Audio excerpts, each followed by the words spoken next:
Hello નમસ્કાર વિદ્યાર્થી મિત્રો, વેદ ડિજિટલ એજ્યુકેશનની અંદર આપ સર્વે વિદ્યાર્થી મિત્રોનું સહૃદય હાર્દિક સ્વાગત છે।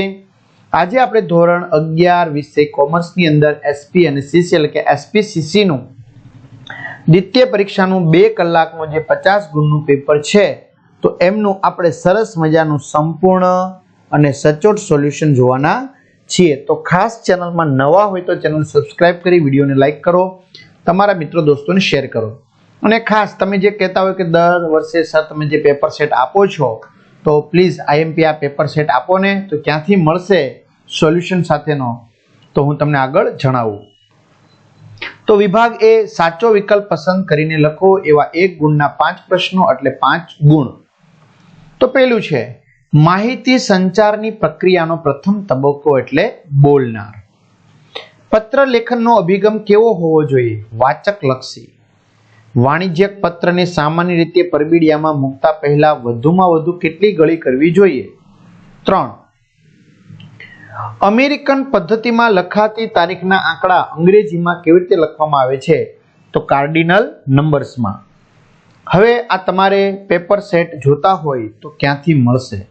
તો વેદ ડિજિટલ એજ્યુકેશન નામની એપ્લિકેશન જે ગૂગલ પ્લે સ્ટોર છે જ્યાંથી ગેમ ડાઉનલોડ થાય છે ત્યાં જઈને તમારા મોબાઈલ નંબર નાખો, સેન્ડ ઓટીપી કરો, આ રીતનું પેજ ખુલે। પેડ કોર્સમાં તમને પ્લાન મળશે, એક્ઝામ પેપરમાં એકમ કસોટીના પેપર મળશે, 3 થી 12 માં જશો એટલે તમારા વિષય પ્રમાણે પાઠની સમજૂતીના વિડીયો, સ્વાધ્યાયના વિડીયો, બરાબર, ધોરણ પ્રમાણે વિષય પ્રમાણે તમને વિડીયો મળશે। અથવા તો શાળા મિત્રમાં ધોરણ પ્રમાણે વિષય પ્રમાણે પાઠ્યપુસ્તકમાં વેદ ડિજિટલના વિડીયો તમને ફ્રીમાં મળશે, તો તમે એનો લાભ લઈ શકશો, તમારા મિત્રો દોસ્તોને પણ જાણ કરી શકશો।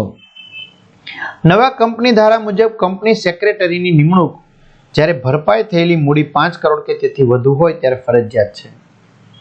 વિભાગ બી દરેક પ્રશ્નનો 1 ગુણ, તો એવા 5 પ્રશ્નો 5 ગુણ। સંચારની પ્રક્રિયા માટે અંગ્રેજીમાં વપરાતો શબ્દ લેટિન ભાષાના કયા શબ્દો પરથી પ્રયોજ્યો? તો સંચારની પ્રક્રિયા માટે અંગ્રેજીમાં વપરાતો શબ્દ લેટિન ભાષાના કોમ્યુનિકેર શબ્દો પરથી પ્રયોજ્યો।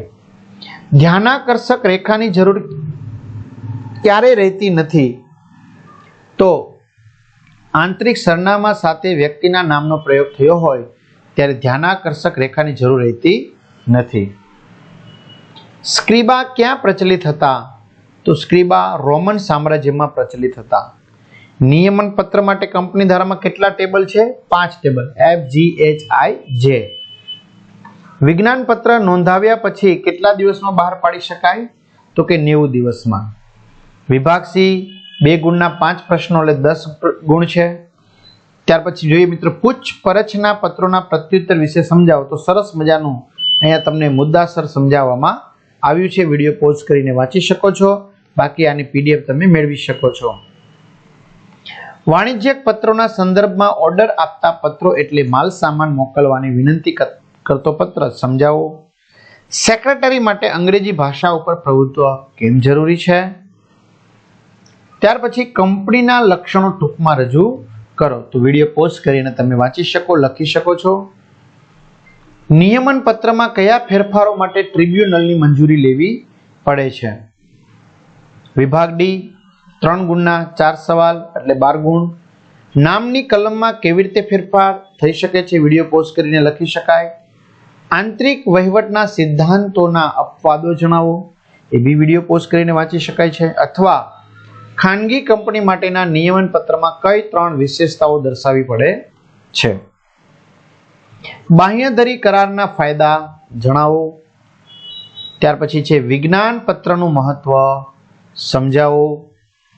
વિભાગ ઈ 4 ગુણના 2 સવાલ છે।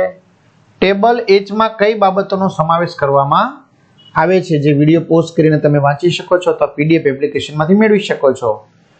વિજ્ઞાન પત્રમાં ગેરરજૂઆત અંગેની જવાબદારી સમજાવો, તો દીવાની જવાબદારી, ફોજદારી જવાબદારી, બરાબર, અન્ય ગુનાની પણ જવાબદારી આપેલી છે। તો આવી રીતે મુદ્દાસર સરસ મજાનું છે। વિજ્ઞાન પત્ર અંગે સેક્રેટરીની ફરજો જણાવો, તો સેક્રેટરીની ફરજો મુદ્દાસર આપેલી છે। અને વિસ્તારપૂર્વક લખો, બરાબર, શિવાજી હાઈસ્કૂલ ધંધુકા પોતાની શાળા માટે સ્ટેશનરી ખરીદવા ઈચ્છે છે, આ અંગે પૂછપરછ કરતો પત્ર રાજન સ્ટેશનર્સ વડોદરાને લખો. તો અહીં સરસ મજાનું લખેલું છે, જો છે એવી રીતે અહીંયા રદ કરતો પત્ર લખવો છે. તો આ પીડીએફ તમારે જોતી હોય તે એપ્લિકેશનમાંથી મળી જશે. તો તમારા મિત્રો દોસ્તોને તમે ચોક્કસથી જાણ કરી શકો છો. કઈ એપ્લિકેશન? તો કે ભાઈ વેદ ડિજિટલ એજ્યુકેશન નામની એપ્લિકેશનમાંથી મળી જશે. ઓકે, તો બધાને સારામાં સારા ગુણ પ્રાપ્ત થાય માટે શુભકામનાઓ. All the best. અસ્તુ. જય હિન્દ, જય ભારત.